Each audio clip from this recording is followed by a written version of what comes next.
The NHL trade deadline is over, and some teams really separated themselves from some of the other top-end talents in their division. I think it's safe to say that one team in particular looks like they're going to be the favorite again this year. I'm looking at you, Vegas. We all know what you did. Even with all of the deals that happened last week, though, there are some players that oddly enough stayed with their respective franchises. So today I'm going to look at 10 players that I believe should have been moved at this year's deadline. These are a few players who were rumored to be on the trade block or who wanted out of their current situation that could have been the final piece to a Stanley Cup contending team. Before I get into today's video, I make daily NHL and hockey related content, so if you haven't subscribed to the channel, make sure you do that now, and let's get right into it. Now look, by no means am I a qualified NHL GM. If some of these trades feel lopsided or maybe one team gets a bit more in return, then so be it. You guys can always comment and make some suggestions to improve on the deals that I have listed below.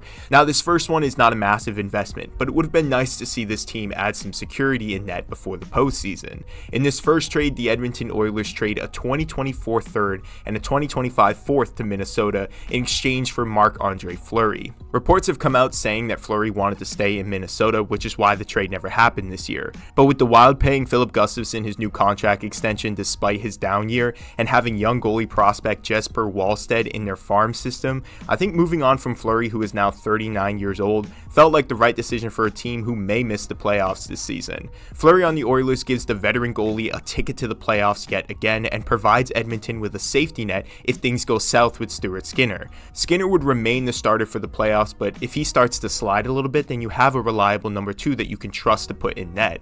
It's not the worst thing that Fleury stayed in Minnesota, but I would have loved seeing him in the playoffs again this season, and what better place than the Edmonton Oilers. The fact that the Ottawa Senators kept Jakob Chychrun post-deadline may be the most confusing of all the players on this list. Ottawa's biggest defensive problem is that they have 3 players who play the exact same way in Sanderson, Chabot, and Chychrun. They're all offensive defensemen. All 3 of these guys are capable of getting top line minutes, but one of them has to play on the second line. And unfortunately for Chychrun, he's the odd man out. I think with this down year Ottawa is having, they should have traded their assets to reset for next season. And one team that could use a defenseman like Chychrun is Philadelphia.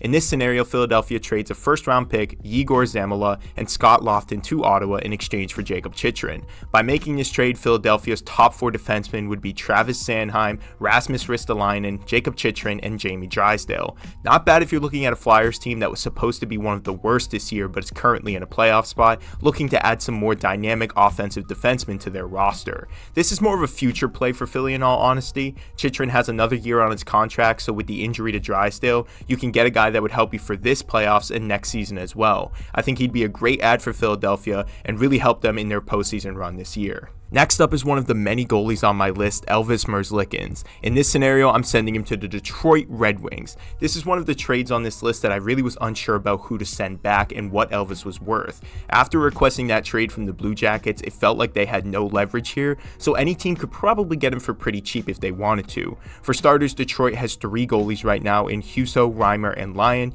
with Juuse being a bit of a disappointment this year and Lyon being the savior of this team's season. I think Detroit could use a guy with a lot of upside, a guy who's looking to prove himself to a new franchise, and a guy who's also the right age and in his prime, which Merzlikins falls into all of those categories.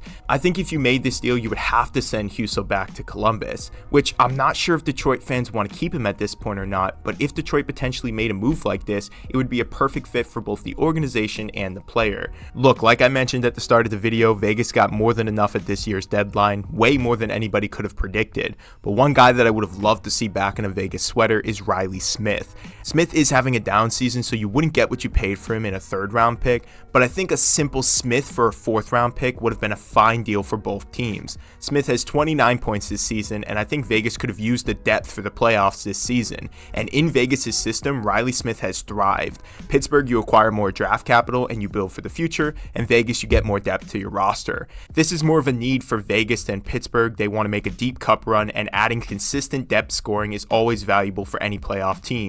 Not a massive trade, but one I really would have liked to see happen, especially for Riley Smith. The next goalie on this list wasn't really talked about that much this year at the deadline, and I really don't understand why.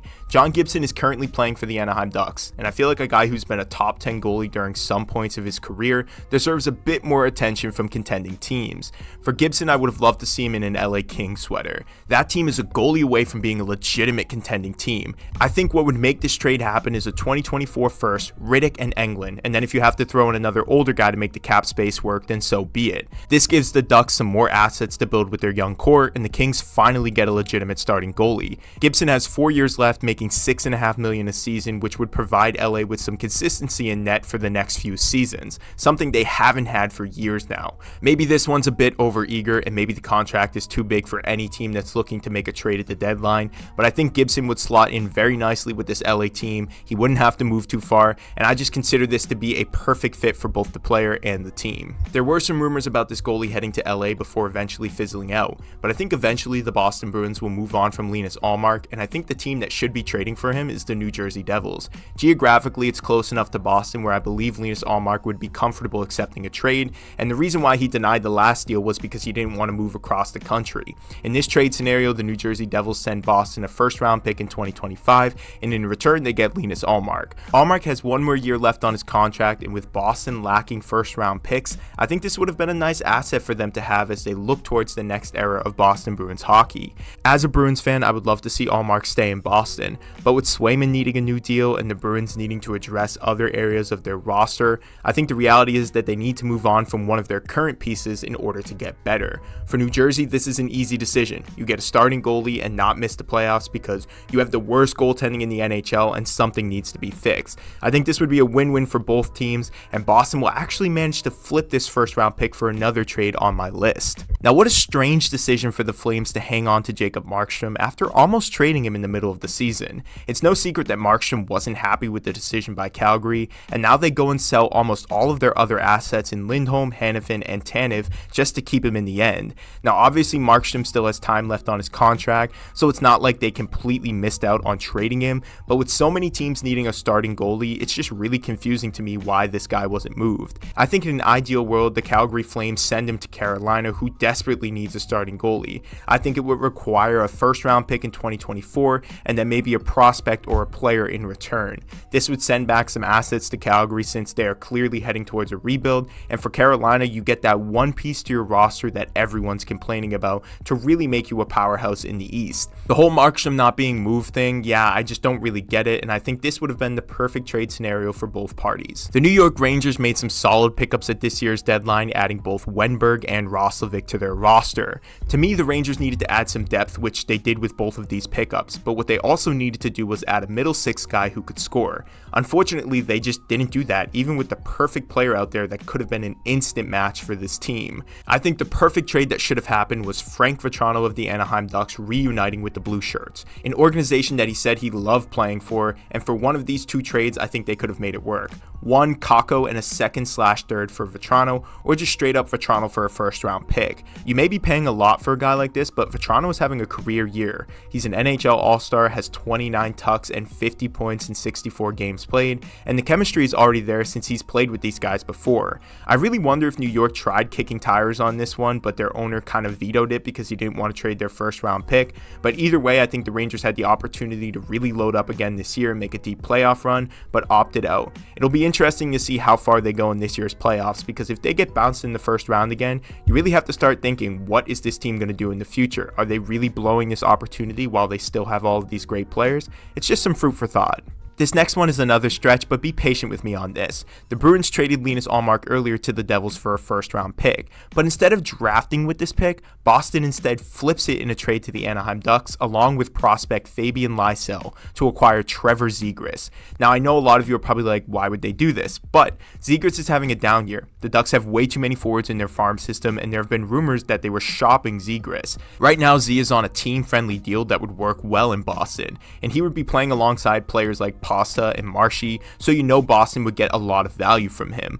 Boston basically trades Linus, Ullmark, and Fabian Lysell to acquire Trevor Zegras, a top-line center that they desperately need, and the Ducks get another first-round pick along with a promising prospect so they can continue building with this core.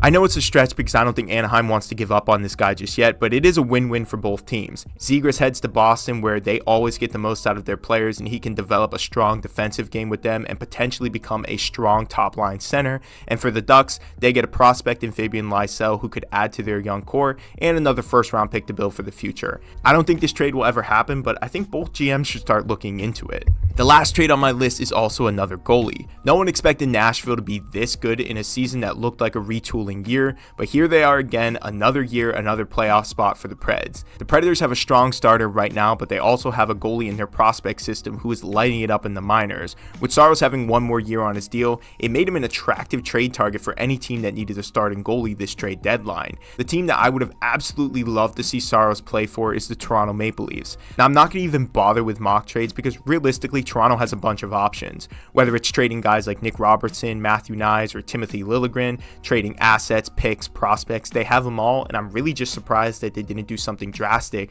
considering the current state of their goaltending. Joseph Woll is promising, but he has no playoff experience, and with a team like this, you need a guy that you can trust completely when entering the postseason. Realistically, there were a lot of teams that should have been in on Saros, and of course the Predators decided to hold on to him, but if Toronto was interested, I think they easily could have acquired a guy like this who's on a pretty team-friendly contract, and that would have given them a lot of security in net. But these are the 10 trades that I would have liked to see made at this year's NHL trade deadline, but unfortunately, they weren't meant to be. Let me know which of these trades you would have liked to see along with some of your own in the comments below. Like this video, subscribe to the channel, and I will see you guys in the next one.